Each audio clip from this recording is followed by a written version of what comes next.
Dear Dr. Love, good evening po. I hope na okay po kayo sa mga sandaling ito at happy belated birthday na rin po. Isa po ako sa laging nanonood sa inyong radio program sa Facebook pero hindi nga lamang po live kasi may trabaho po ako. Tawagin niyo lamang po ako sa pangalang Yvette. Isa po akong receptionist at isa sa mga malalaking hotel dito sa Abu Dhabi, United Arab Emirates. Dati na rin po akong receptionist sa Dubai hanggang sa natapos ang kontrata ko at lumipat po ako dito sa Abu Dhabi. Ako po ay 28 years old at NBSB or no boyfriend since birth. May nakilala po akong kapwa Pinoy dito at tawagin na lamang po natin sa pangalang Richard. Si Richard po ay isang valet attendant sa parehong hotel at madalas kaming magkasabay sa shuttle tuwing pauwi na po kami. Dumating na rin po sa puntong nililigawan na niya ako simula noong March ng taong ito. Gusto ko na rin po si Richard, Dr. Love, pero kilala po siyang playboy. Nakailang girlfriends na rin po siya rito at madalas na siya ang nakikipaghiwalay. Sa katunayan po, may anak po siya sa isa sa naging girlfriends niya at hindi naman niya po ito idinedeny. Nang tinanong ko po siya sa pagiging playboy niya, sinabi niyang noon lang naman yun at handa siyang magbago once na sagutin ko raw siya. Pero Dr. Love, kinakabahan ako. What if hindi talaga siya magbago?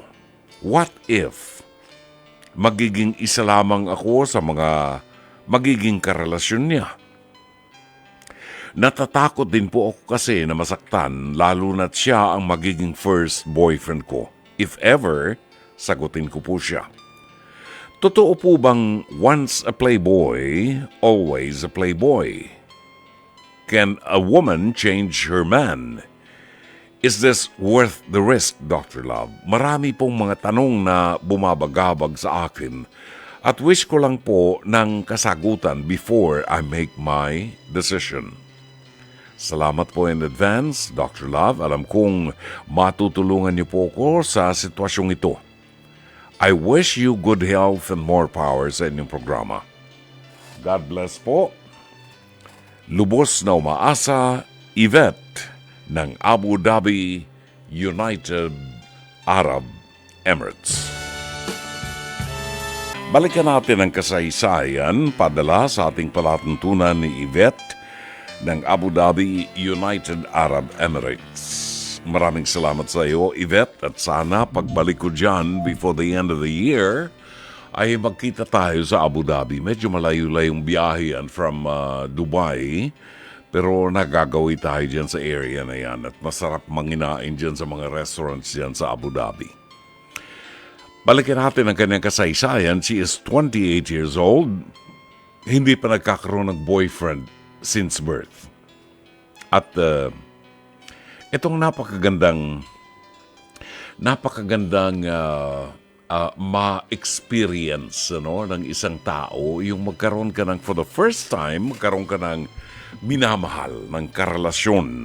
Isang tao na magbibigay ng pagpapahalaga sa'yo, re-respetuhin ka, paglilingkuran, poprotektahan at ilalagay ka sa pedestal. Ganyan ang mga kalalakihan kapag nanliligaw.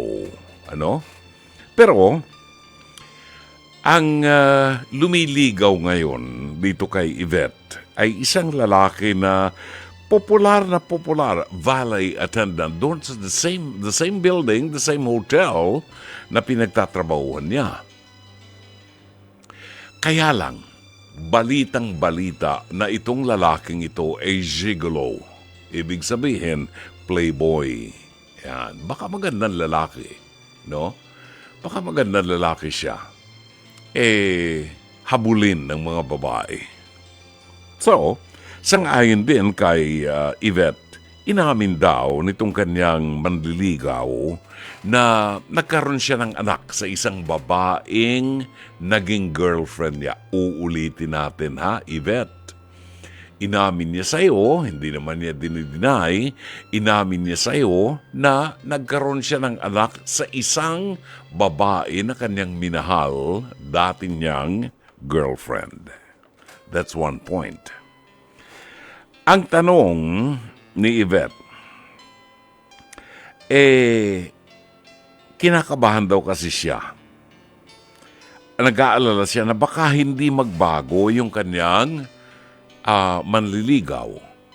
Pero nangako daw sa kanya na pag sinagot mo ko talagang magbabago na ako. Yan. Pwede raw bang magbago ang isang playboy? Di itanong nyo kay Brother June. Di ba? Tanong nyo kay Brother June. Pwede hong magbago ang isang playboy pag talagang gusto niya na magbago. No? Lahat naman po nagbabago dito sa ating buhay, sa daigdig. Lahat po may pagbabago. It's either pagbabago sa hindi maganda o pagbabago sa isang magandang bagay. Now, magagarantiyahan ba natin si Yvette na ang kanyang manliligaw ay tunay na magbabago? Hindi ho natin po pwedeng magarantiyahan yan. At ito ang bagay na gusto kong sabihin sa iyo, Yvette. Kahit na sa mga mag-asawa, dumarating minsan ng pagsubok sa mag-asawa. Ang isang lalaki ay nagkakaroon ng extramarital affair. Diba? At nangyayari yan. So, meron bang garantiya na ang bagay na yan ay hindi mangyari sa isang relasyon? Kung ako po ang tatanungin ninyo, meron pong isang garantiya. Ang garantiya niyan kapag ang lalaki po ay may takot sa Diyos, kumikilala sa Diyos at nagsasabuhay ng mga salita ng Diyos, maaari na hindi ninyo daanan ang mga pagsubok na yan. Pero everything is always a risk. Ang pakikipagrelasyon is always a risk. Now, paano tayo makasisiguro, Yvette? Ang sa akin na maipapayo sa iyo ay ganito. Kung makikipagrelasyon ka dahil sa tingin ko ay may pagtingin ka na rin dito kay Richard, yung lalaking lumiligaw sa iyo, linawin mo sa kanya na hindi mo gugustuhin na malaman na pinagtataksilan ka ng boyfriend mo. Okay? Kung sakaling sasagutin mo siya at ikaw ay nakahandang tapusin ang inyong relasyon kung malalaman mo na niloloko ka lamang ng boyfriend mo. Katulad ng sinabi ko kanina, hindi natin magagarantihan ang lahat.